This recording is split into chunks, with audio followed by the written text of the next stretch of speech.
From Ticker, you're watching She's the Boss. Here's Jules Brooke. Hi and welcome to She's the Boss. I'm very excited today because I have two fantastic guests. Joyce Watts from, I've got to get it right, Hot, Tot or Not. No, Hot or Not, which is the blog. And she's got a whole lot more going on. And Cate Shrek from Lightbulb Training Solutions, but she's got other stuff going on as well. So we're going to talk to these amazing entrepreneurs. But before we do, I just quickly want to say a great shout out for Havana Home, which is a beautiful range of fragrances, like mind-blowingly fabulous fragrances and candles, and she is sponsoring the show, so thank you very, very much. Now, girls. All right, so I've just completely stuffed up the intro. So we'll start with you, Joyce. Tell us about Tot, Hot or Not. Well done, I sure. knew I'd get it. So I write Melbourne's biggest family travel blog. That's just amazing. Yeah, with loads of inspiration and ideas for things to do with kids in Melbourne, in regional Victoria, and sometimes the world, depending on whether I can get there. So, of course, do you get to travel as part of this and people send you on a jolly to go and review places? Sometimes, yeah. Nice, so I like it. The dream would be Disneyland, but I haven't gotten the jolly to Disneyland yet. Just say it a little bit louder, Disneyland. We'll see whether anyone watching can help you. Now tell me, that's not the only thing that you do though, is it? Because and we're going to talk about how you became an accidental entrepreneur, but what other things have you accidentally fallen into? Well, actually, before the blog, I ran and still run to an extent an online retail store that sells bicycle accessories. It's called Cycle Style. Right. I'm a passionate cyclist, and not in a sporty lycra way, but as a mode of transport. Thank you. I love it that it's not in a sporty lycra way. No, that's not me. Right. And then, as a result of the blog and the cycling interest, again, a couple of years ago, something fell out of that, and I started Really Good Fun, which is creative production of events for families, a lot of them at festivals or street parties and so forth. So but did they do on their bikes? Is that the wheelie part of it? No, the wheelie part of it is that I have a big cargo bike and I put all the materials that I need in that bike and I bring it by bike. Right. Yeah. So I've got a lot of looks. And prior to that, I just have to say to everyone, you were a lawyer, so Yes. I'm very interested. You're about the third woman I think I've now spoken to who has jumped from law into something else, so there's something in that. Yes. But now, Cate. Hey, Jules. Fantastic, great to have you on the show. Thanks for having me. I met you we both did a speaker event in Deniliquin, didn't we? Did. And you were so funny, so I'm really, no pressure. But I'm really looking forward to hearing, and I just love that you're so passionate about customer service. I am obsessed is the word that I've grabbed a hold of. And, you know, you have to, I think, the way that you said that I was so funny, I mean, I've got no choice. I married Shrek. Is he funny? True. Totally, yeah. You're great. So, you know, I lead with the surname. My name is Cate Shrek. You can call me Princess Fiona, whatever makes you feel comfortable. But yeah, I'm totally obsessed with customer service. Yes, but that's not the only thing you do either, is it? It's not. So I can't remember.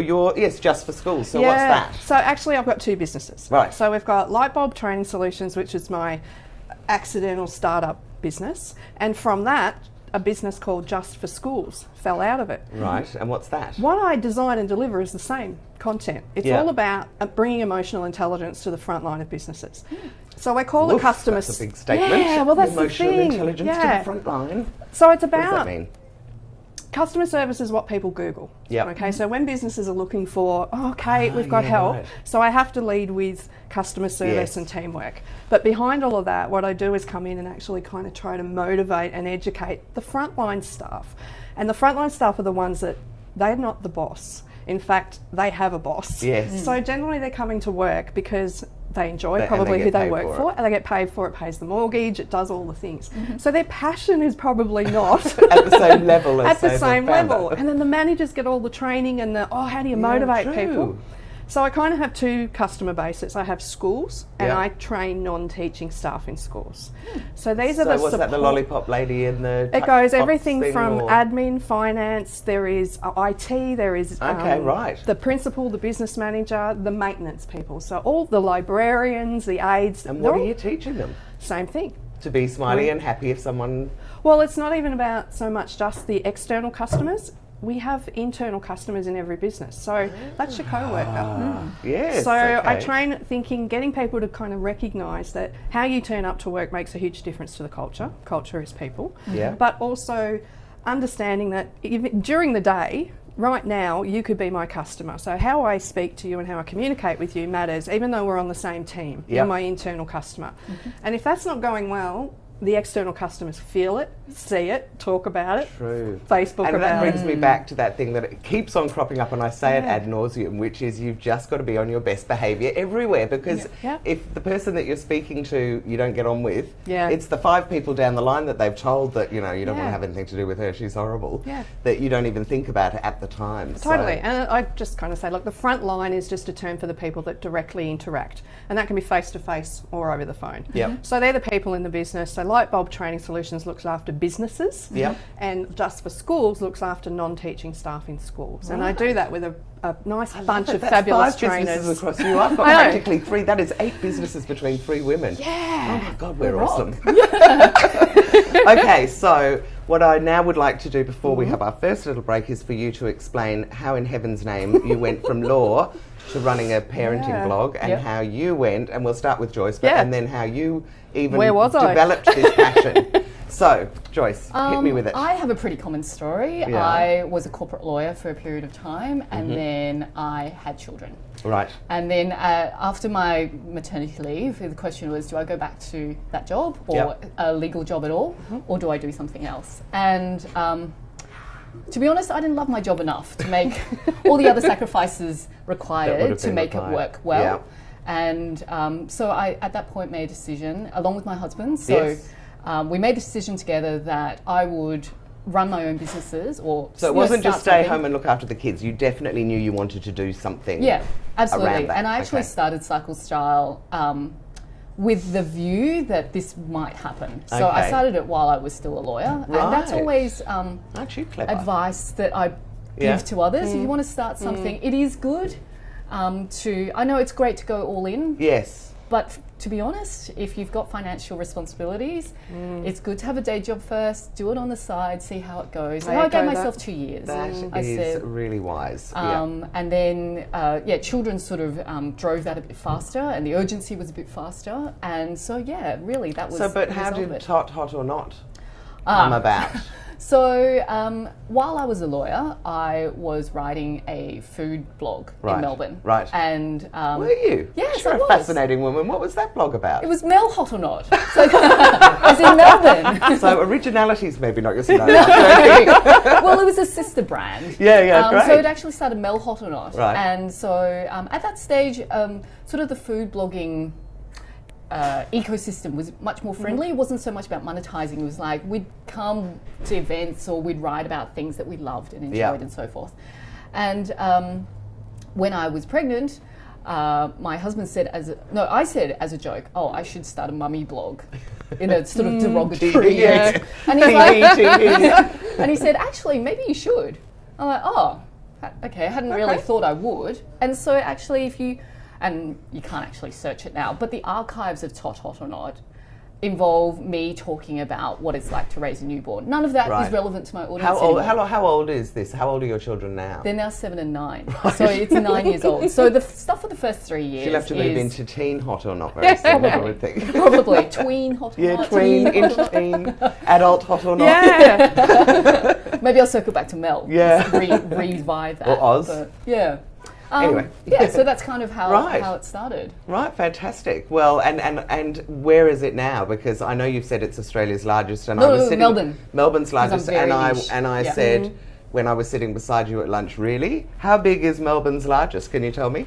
Well, Melbourne's largest family travel blog has last year, 12 months, 669,000 unique visitors and 1.4 million page views. Right. So wow. I think she's doing something right. Yeah. And I figured, this is not what I was trained to do, but maybe I am doing something right. You definitely are doing something right. I should no continue question about it at all. Okay, so hold that thought, because I then want to know what the journey's been to growing it to that stage. But Cate. Wow. So how did you suddenly fall in love with customer service, or I'm going to say emotional intelligence. Yeah, well, I didn't know the term emotional intelligence when I started in the Right. workplace, so I left school at the end of year 10. Oh, right. I was one of those. You didn't like school? No, I loved it. Oh. I absolutely what loved happened? school. Well, actually, it was pretty sad. My brother passed away, and I was at boarding school at the time. So I was 14, and there was, quite a bit Yeah. of stuff going on, and I thought, you know what, I just want to be home. Yeah. And also, I think I was unable to really focus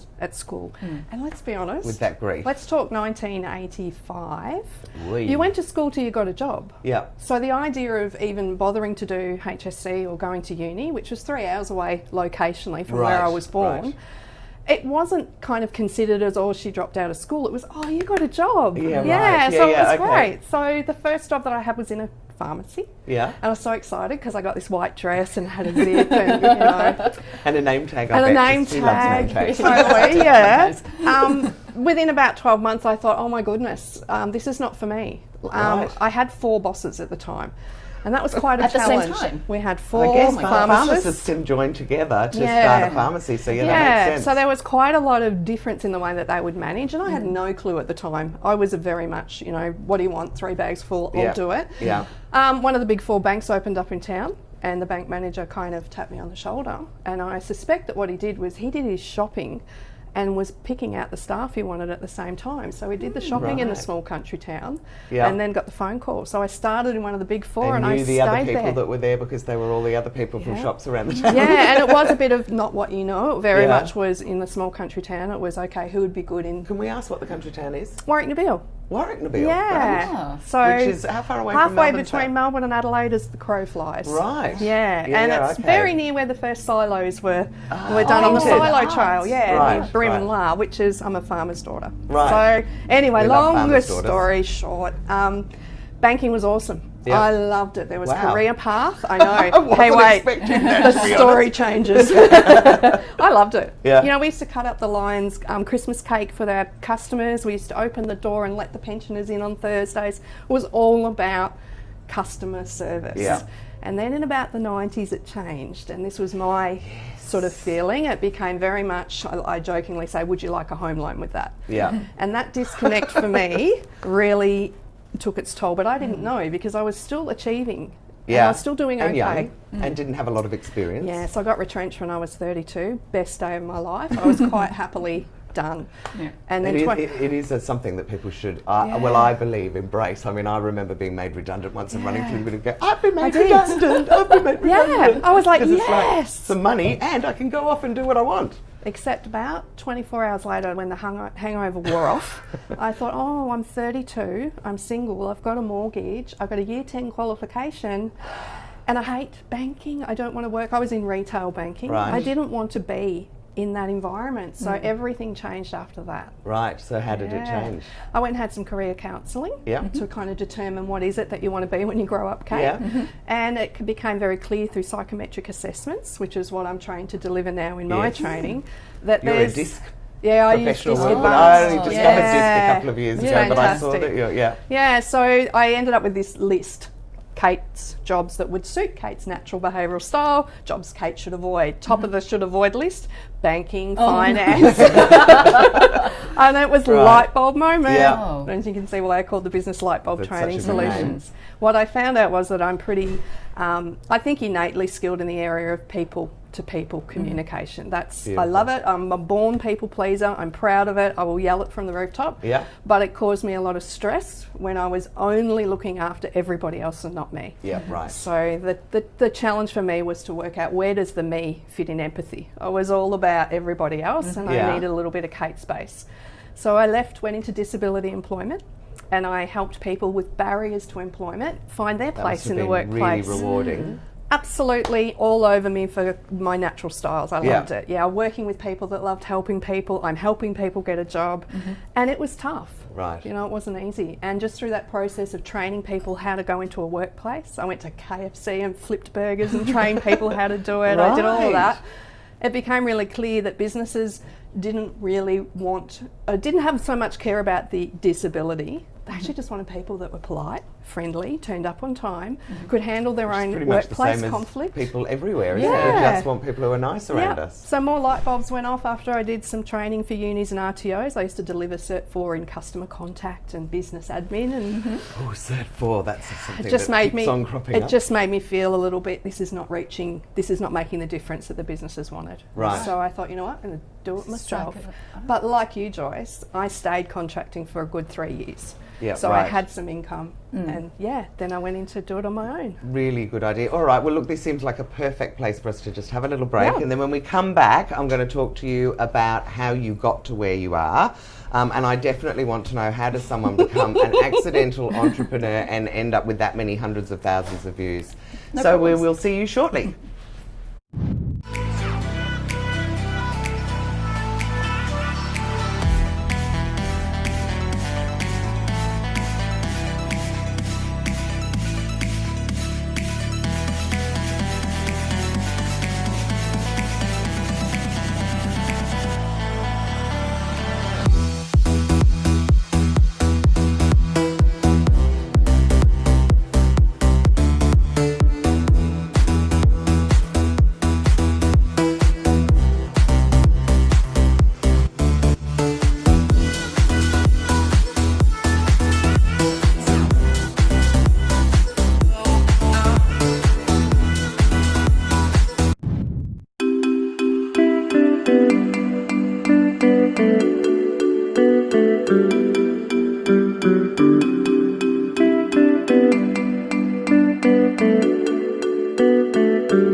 This is Ticker.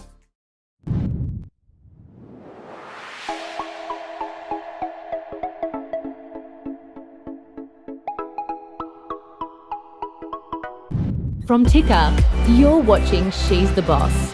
Here's Jules Brooke.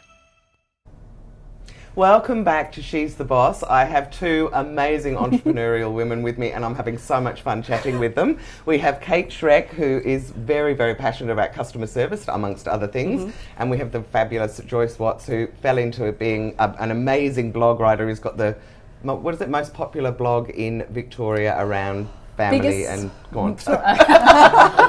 It's the biggest family travel blog in Melbourne. Yeah. So I write Huge. a lot about Melbourne because I'm based in Melbourne. Great, and we love Melbourne too. So, but we'll come back to you, Cate.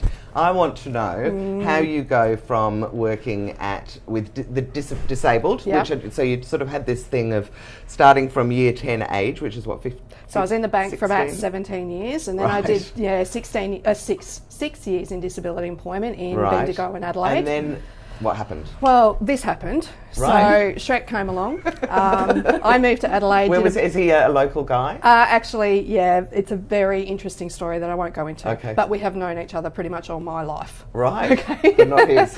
No, because he's older than me. Right, So okay. yeah, We love that. Yeah. So I moved to Adelaide to be with him. We Yeah. got married, and when we got married, we thought, you know what, we want to travel. Right. So we packed everything up in Adelaide, put everything in storage in Geelong, which is where we're based Yep. now. So it's in storage. We live in a caravan for a little while. We go overseas. The GFC hits. Yes. Love 2008 for what that brought. Yeah, and after that, we really, really financially took a big hit. And there was a moment where we both kind of thought, you know what? At the time I was 39, Steve was 49. We're like, do we want to get back on the treadmill? Or do we want to try something and back ourselves? So we sat down over a glass of something alcoholic, and we said, Sure, it was only a glass? With It was a large glass. an intravenous drip? Yeah. And really the idea of me starting something that I was passionate about, it's not Steve's passion, it's definitely mine, but he's the support system I couldn't Oh, so do he works without. with you? He did to begin with. Yeah. We gave it an 18-month red hot go. Well we done. learnt some really cool things, one of them being, really key takeaway here, don't have a meeting with a bottle of wine because nobody takes minutes. So after that experience, and just after the process of, it was just, we're living together, Working we're working together. together. It was fine, our relationship was fine, but I could really tell, both of us could tell it was my thing, not Steve's. Yeah. So, and that also the money side of things. Our first year was awesome. Like when we started, it was fantastic. We thought, oh, this is so easy. What's everybody talking about? I got big contracts with franchises. Right. I went around Australia training customer service. Perfect. And then the next year it all just went quiet. Right. Yeah, so that was And where... what do you do then? That is a really great thing to know, because that happens to anybody who has their own business will have this story. So what do you do? So what do? We buckled down. Steve then said, well, this is the time where I think we need to get some more income that's a bit more stable. So he was happy to return to a job. Yeah. And for the next 2 years, we really struggled. And it was about me learning how to run a business. I knew how to run a training session. I knew how to turn up. That is so classic. Yeah. We do know what we know, what we're good at. Exactly. But the running a business is a whole other thing. And if you are going to do it yourself, you do have to very fast track. Try and learn all of that stuff yourself. So I'm a lifelong learner, and I just Googled the hell out of Geelong help, Melbourne help, like how do I do this? I found an entrepreneurial program based in Melbourne. I joined what I call the group of people that are way better than me. And this is, but by that's choice. really smart. Yeah, I was absolutely. like, I can swim around in the pond with people who are struggling like me, or I can go to the deep end. But good on you, because a lot of people, especially, and the ones that I know that haven't finished school particularly, feel less Very confident insecure. than anyone else. So for you to actually actively choose to go and be with those people, of course it rubs off on you. I mean, for all of us, we want to be around people that know more, that we can learn from. Well, this was fabulous because they embraced me. Yeah, So great. straight away, I kind of came in with a little quiet, mousy kind of, I'm kind of running a business, and I'm sitting next to someone turning over $1 million. And I'm like, oh my God, how do I leave? within about a couple of days, I was like, no, this is for me. I'm going to learn what you've done. Yeah, I want to be where you are. Yeah. So that was a 40-week incubator, and I just loved it. Yes. I met some great people. It gave me the tools to write a book. So much happened. So what's the book about? The book is called The A to Z of Service Excellence. Well, that seems incredibly Might logical make for sense, you. yeah. Right, so when did that come out? Well, that came out in 2000 and what are we now? 2017, 2016? Okay, Yeah. 4 years ago, Yeah, right. and there is over 1,000 copies out there now Wow. in workplaces. And it's really been embraced because it's written for the staff. It's not written as how do you manage the staff. Yeah. It's the tool you give your frontline. And it's full of my stories, and every chapter, A, B, C, D, is a topic related And to then being great. is that a at great way for you service. to also get leads? Do people read the book and go, can you come in and teach us? We love what you talk about. The Yeah, term that we great. used in the entrepreneurial group, which I love, is it's a business card on steroids. Yeah, okay. And that that's has what it worked is. really well. Absolutely. So now, so how big have you grown, and what do you do now? Okay, so I am one of the people that I was a bit of a slow schooler business. So my business all comes from repeat and referred. So I have the website, I have a Facebook, and it's purely just for presence because I know that it matters for SEO. And if someone wants to find out about you, I mean, I Exactly. always I think the need first to thing have anyone that. does is Google. Yeah. Who is she? I've heard this woman, Totally. Cate Shrek. Yeah, so now it's we've supported probably more than 1,000 businesses, and it's been full time for 3 years. And I handle frontline training, but I have a group of awesome trainers who do the leadership side of things. Right. So we kind of come together at a business and go, right, where you're at, where do you want to be, what have you done? Yep. And we do all that in a conversation, and then it's like, well, you need this trainer for that. We have an online platform as well, which we just launched last year. Oh, yes. And it's not traditional, So is this for staff to come in and kind well, of it's the learn? resource for managers. Ah. So when the manager's sitting at the desk going, oh my God, complaints are up or staff aren't getting along, what'll I do? They go into our online portal, which is called the Service Excellence Zone. Yes. So we picture it as get into the zone, and there's videos of me, little short clips, there's activities, there's the book, all sorts of things Right. they can go, rightio, I think we'll do this today. So it keeps it alive all year rather than just one training session, which is what a lot of businesses still do, sadly. Right. They ring up and say, oh, Kate, can you come and run a half-day 3 workshop. Yeah. And then we would get the blame for, well, that didn't make a difference. Yeah, right. So we come at it from the 12-month view. Yeah. Yes, I'm the face-to-face same is with still the PR. best. I've started going to people, there's no point doing it for a bit. No. Because you just, I mean, you don't get any, I mean, with anything that we do, we need to see it, hear it, feel it, do it for a few times before it works. And plus, I need to know more than just the one thing that's happening at the moment. So I want to keep in contact with my businesses and go, okay, well, did this work? Why didn't it work? What's going on? Good customer service, I like it. I've got to do it, haven't I? Yeah, I live and die by And then how you I speak do it. as well, because I met you at a speaking thing. Yeah. So you're doing that a lot? Not a huge amount. I I had a terrible first experience speaking, and it took me years to get over it. Oh, no. It was awful.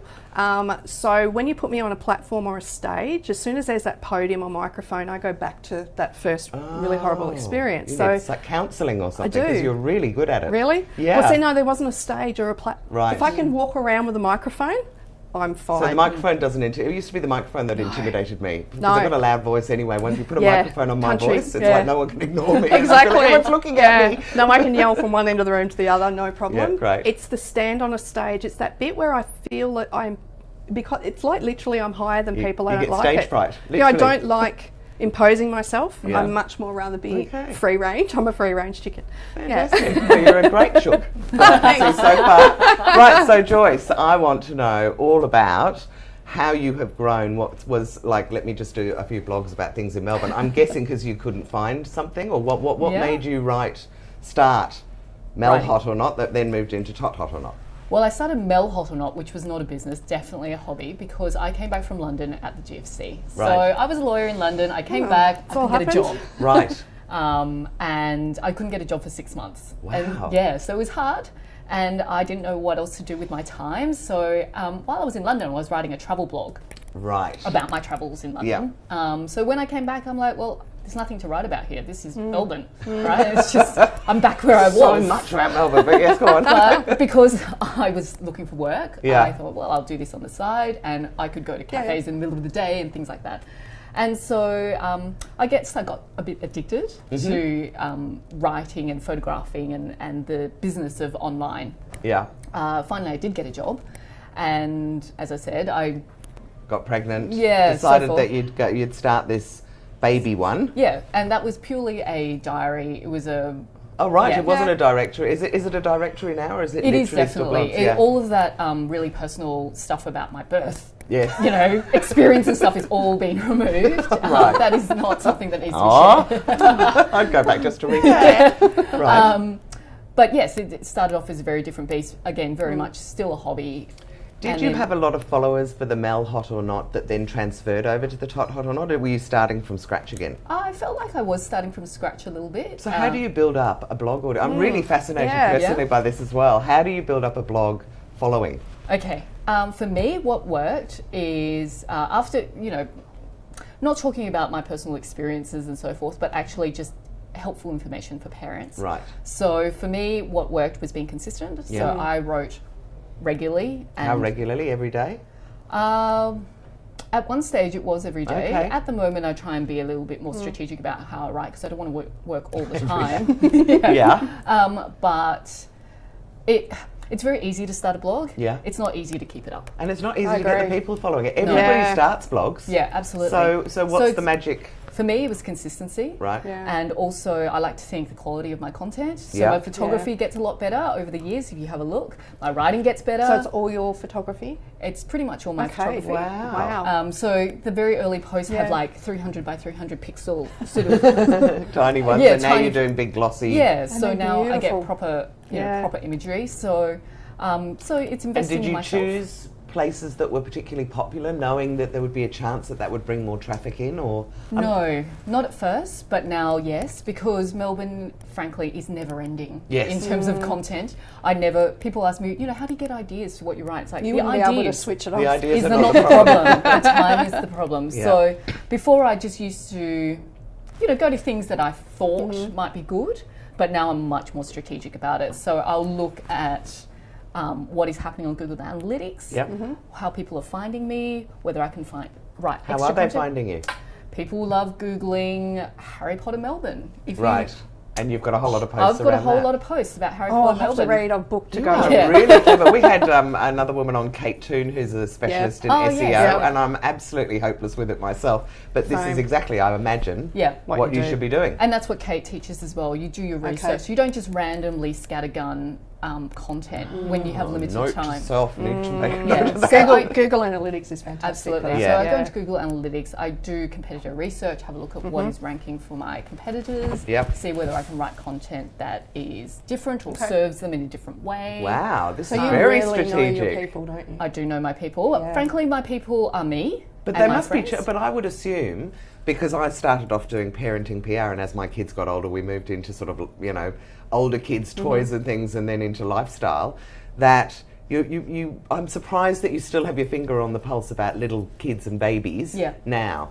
Part of that is relationships. So because I've been on the scene for a long time, Yeah. a lot of PR agents know who I am, so they still send me content. Right. Obviously, because my children are older now, I can't review those things that are for under fives for babies. Right. But as I've grown, frankly, as I've got more money, I've been able to hire Yes, freelancers true, yeah. with children the right age, who can then go out and write up those experiences for me, and so that content So it's still works. first hand. Great, and Yeah. I mean, you can still do all the travel-y type things. I guess it's Absolutely. just do you review products and things as well, or is it all specifically around travel and experiences? I'm trying to be a bit more niche about it.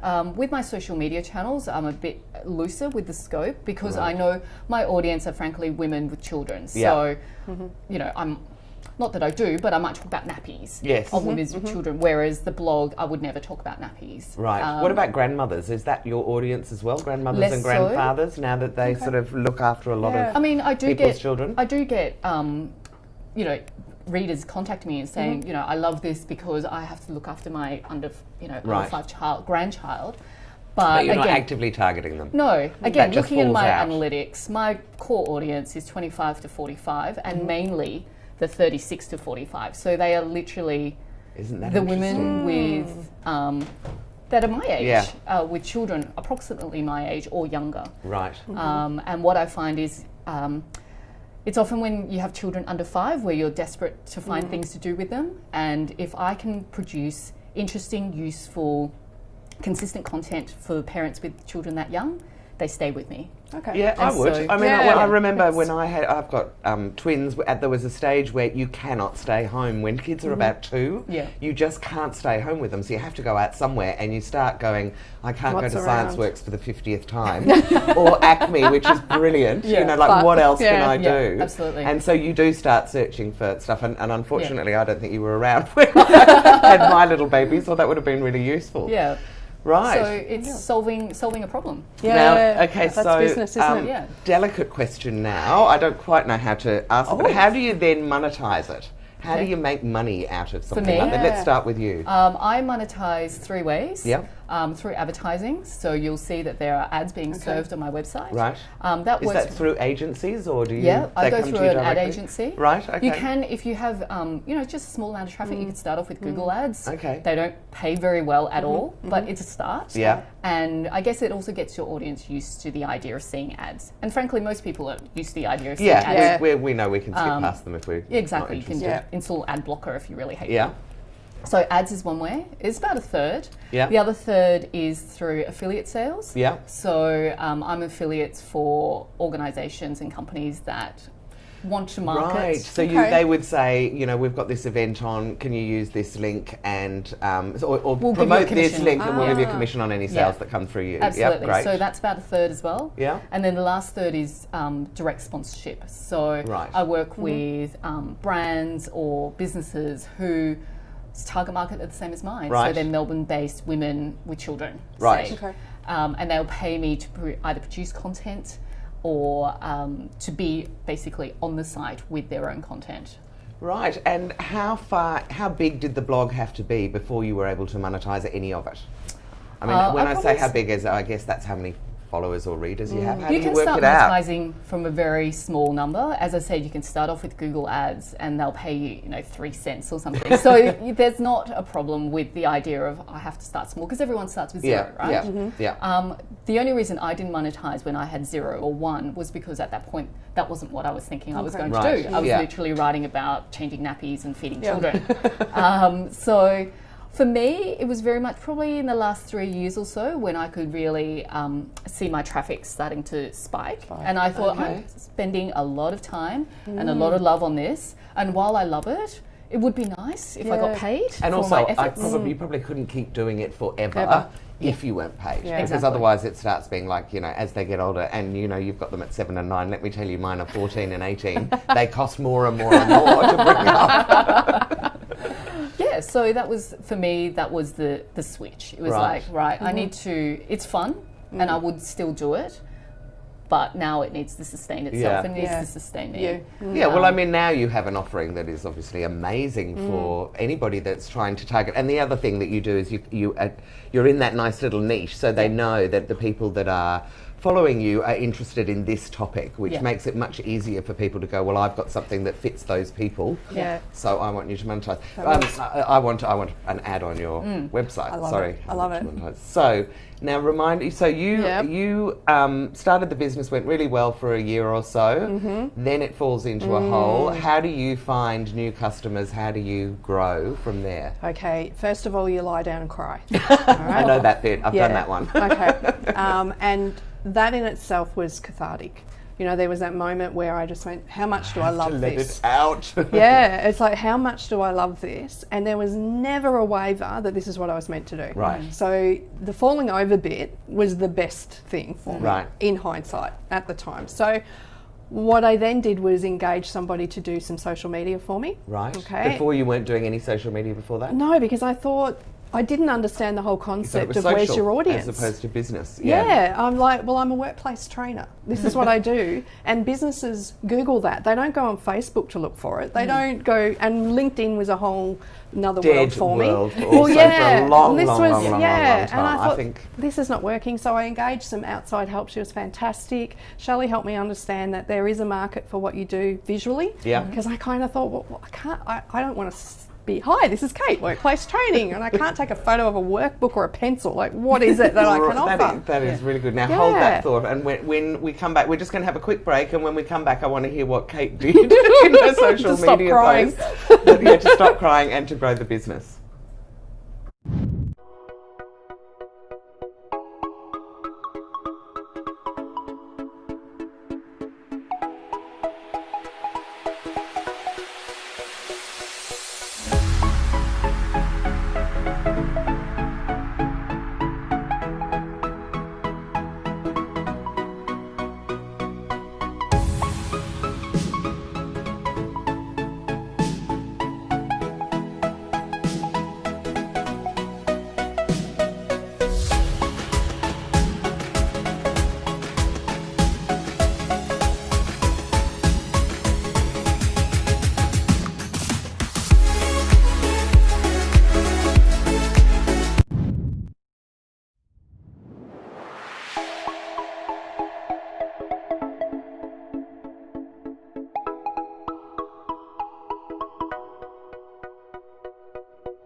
From Ticker, you're watching She's the Boss. Here's Jules Brooke. Welcome back to She's the Boss. Today I have the amazing Joyce Watts and Cate Shrek. Now, just before the break, Cate was telling us about how you discovered social media and that it might be useful for business. So how did that all go? Well, it went really well, but it also wasn't the thing that attracted the customers. Oh. No, it was the thing that made me understand my customers better. Wow, that's interesting. Yeah, well, because I got engaged with it, I was seeing what other businesses were posting and I was seeing the value of me sharing me. Right. And that was my biggest hurdle. Kind of get out of my own road and go, you know what, I'm Cate Shrek, I'm a workplace trainer, I love what I do, I'm going to help you with complaints, I'm going to help you with staff attitude, and I need to get out there and say that. So I started doing some videos with a videographer. Yeah. And I put them on the site. So I had to kind of take baby steps out of So you started off with doing things on your website? On the website, totally, yeah. And then what social platforms did you use? We commenced with Facebook, which is still running.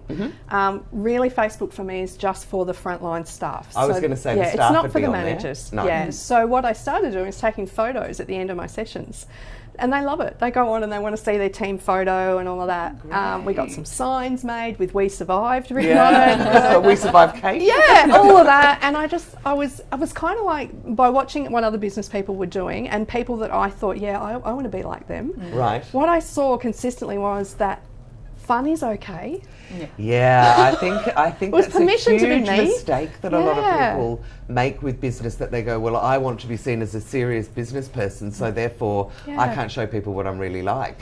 And certainly for me on LinkedIn, I remember just starting to go, okay, I kind of use it more like Facebook is the way I describe it. Exactly. And all of a sudden the engagement goes up because there's so many boring people on Exactly. And also I get really attracted to the people that write about, oh, I fell over today and this happened. And I know that's very social, but that's what makes me feel like I connect with my audience that way. It's like, well, Kate's a bit of a nut, really. And she trippity fumbled into business and it didn't work out, and then it did work out, and nothing's been planned. It's all been very organic. Yeah. But there are certainly better ways to do it, but I only know that through hindsight. Right, but also the core is exactly what you're talking about when it comes to how to keep your customers happy and what people could be doing in order to do that. Yeah. And so that never wavers. It's only about how you present it. And you stop going from, today we are going to do such and such to, oh my God, I whoops diddly, whatever you did, fell into this. Yeah. And people go, I like her. She's real, she's human. I often, the greatest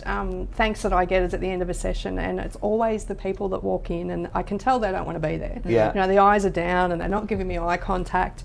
Do you get an eye roll occasionally? Occasionally I get an eye roll and I think, well, you're my person. Yeah. I'm so going to win you over. That's my whole, essence of being there. They come to me at the end, give me a hug and say, I hate workplace training, but you just changed my mind. Yeah. And that is the thing that I go, well, apparently me being me is okay. Yeah. And that shake off the corporate bank, Cate, and just kind of go, guys, workplace training can be great.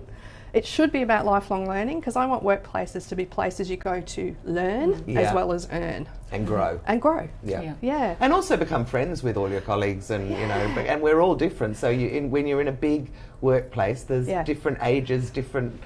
The chapter G in the book, the generations, and we know the spread's getting larger now as to the different ages. But I think that there's being friends, but there's also being, hey, you and I just don't get along.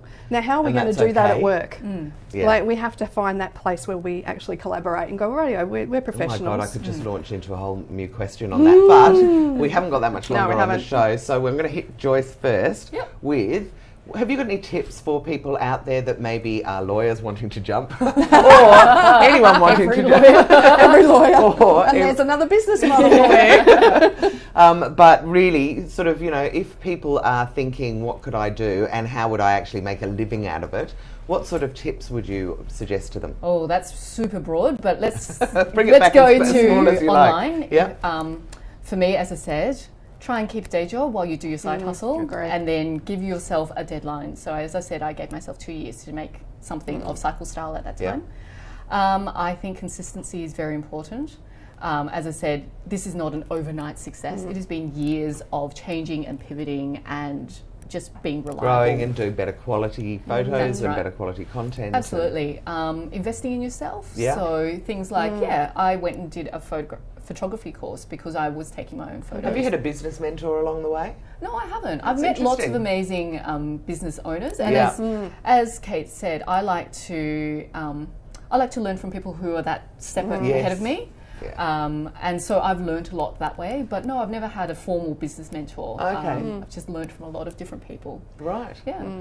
Okay, and Cate, if you were to hit me up with, no, in fact, before we even do that, we have not discussed a couple of the outlying things that are quite funny about both of you. One, Joyce, you have had your face on a massive billboard. Yes. How did that happen? Well, for a Melbourne shopping centre, by the way. Okay, yes. So how did that happen? They were doing a marketing campaign focusing on people who lived in Melbourne's West, which is where I live. And I had formed a relationship with marketing manager of that shopping centre because of my blog. Right. And I basically got in their face a couple of times, and then when they were doing that, the campaign, I genuinely liked it. Yeah. I said, I think it's amazing. And you've got their target market, really, which is going to be the mums. So when they did the second round, they asked me. So they did the first round, and I gave feedback to the marketing manager, saying, I really like this marketing campaign you're doing. I think, it is different, and so on and so forth. And then, second round, they asked me, and I said yes. Why not? And so, then you drove to the shopping centre. and so it involved a photography shoot, video shoot, and then they use all of that collateral in things like I got in the lift and there was my phone. So what is it like when you're in the... I hope you have photos of yourself beside those. That's hilarious. Yeah, and so the crowning moment was, if you've ever been to High Point, they have these massive, like, 2-story Banners. drop screens where they normally screen like Sky News or something. But one day I was walking past and it's like, I'm literally 2 stories high.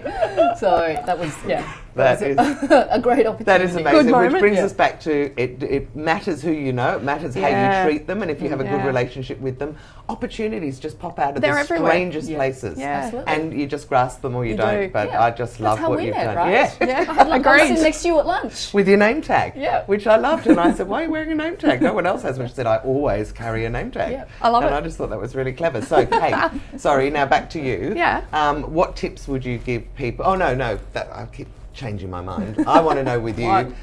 some of the worst. Can you do the worst, or can you give me a couple of the worst customer service stories you've heard? Okay. Just to make us laugh before I go into right. giving me some. The one I'm going to proper share with tips. you, I share at a lot of my sessions, is a story that was told to me by another human. Yes. This particular human, I often ask the question of the room or of the training session, you tell me your worst experience. And this person told me that he was going to a particular chicken shop. He rang the chicken shop before he went. He wanted to pick up about 15 different things because he was treating the kids to a Friday night Special. And he said, he didn't know at the time, but he said, I rang and said, could I order it and go through the drive-through and get it?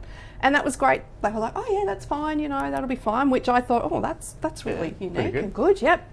He went through the drive-through, he got his bag of chicken and stuff and got home, which was a 10 to 15 minute drive, opened it up and realised that 2 of the burgers didn't have chicken in them. And he was telling me this story with great... I know what this outlet might be, but go on. So he was telling me this story with great emphasis, like everyone was listening and we're like, oh, that's awful. And he said, so I rang them back and they said, look, there's not much we can do about it. You'll just have to come back and get some more chicken. So he came back. He got no apology. He got nothing. And so after I shortened that. It took about 10 minutes for him to get this very, and I Still said to him, bothering him. really bothering him. And I said, when did that happen? And he said, 15 years ago. Wow. And that to me was just the essence of why I do what I do is... People don't forget bad People experiences. don't forget, but they also don't remember the name of the person that served them. No. The business goes down. So that's why teamwork is so important, because there's no hierarchy in service excellence. What a great illustration. Yeah, it's like, so he now speaks of the chicken business as the worst business that he's ever been to. Yeah, and right. he's hung on to it as his His and I'm grudge like, against the world. Yeah, Wow. but he's consistently pulling down that business because of that experience. But he doesn't say, oh, it was Cate and Joyce and yeah. And it wasn't just that person who probably only worked there for 6 months. All of that. It's, so isn't that amazing? that's why and everyone they do say noticed. that people will tell, and you would know this stat better, but it was something like 8 to 16 was the stat in the 80s. 8 to 16 people, in the 80s. if they've had a bad experience, if they've had a good experience. Well, they the tell- good news, 8 to 16 was the stat in the 80s. So if it's not good, 8 to 16, and that would only be word of mouth. Now we've you got, can go on I social call it, and tell 16,000 word of people. mouth. Nowadays, people will share when the expectations are exceeded. Yeah. They'll share I when it's always not do. met. But when it's what I expect, it's quiet. Yeah, Yeah. true. So if you're not aiming up here, Another You're good- missing really it good out. Point. Yeah. Really Yeah. good point. You're missing out. Go over and above, and people will always remember it. All right, so now let's just get into some tips for other people who might be thinking about setting up a consulting business or setting up a business of their own. Have you got any? Yeah, totally. little tips? I see now through hindsight that there's 3 things you can do to find customers and to grow your business. And the 3 things are you can go no cost, low cost, or bells and whistles. Right. Now, That's, really good. I made the mistake of going a bit bells and whistles too soon. Right. I invested a lot of money into things that I thought I was supposed to do. And cash really is energy. Yes. And without the cash, my creativity went away, my desire to, step outside the front door went away. So look at what you're doing in startup in the sense of what really can I afford financially? And I so echo Joyce, if you can keep some income coming in from the side, and plus if where you're earning the income is somehow got a line towards the business that you want to run.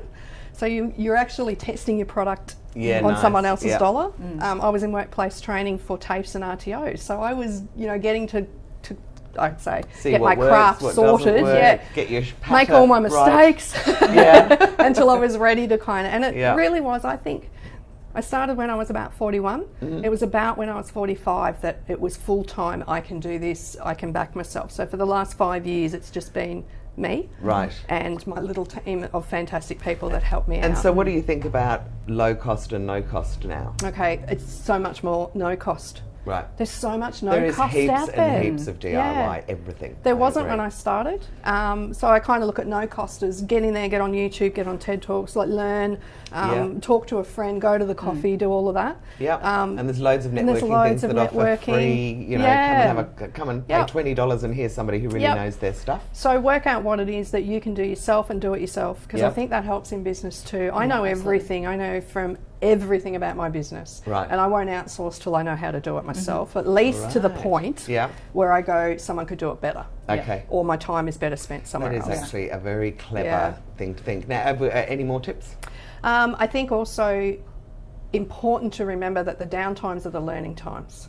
What do you mean by that? So when I would hit the wall and think, what am I doing? And we gave ourselves a deadline too. Yeah. We said, this, you have to be realistic here. I have to say with mine I have, and I've moved it Yeah. I'm going, giving it Oh, to the end yeah. of next year, can't give it up. Yeah. Give it to the end of The the following deadline year. action creates evidence and Yeah. outcome. So you have to do something. You can sit at home and think about it, or you can get out there.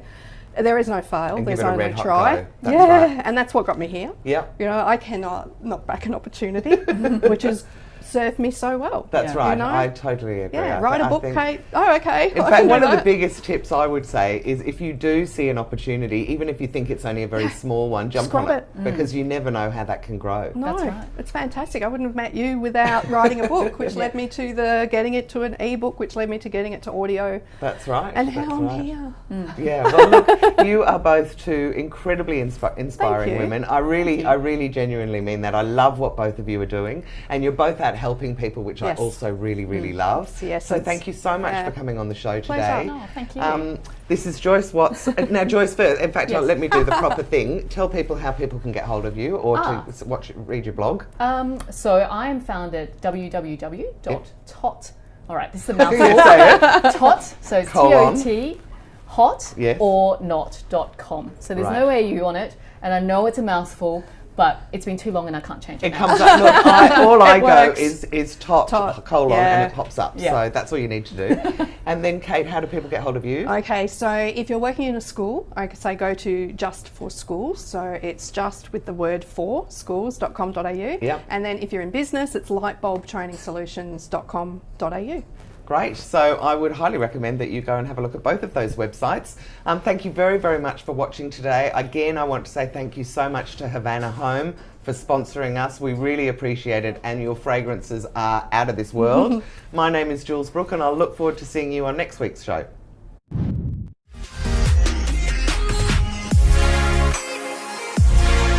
This is Ticker, your new source for news.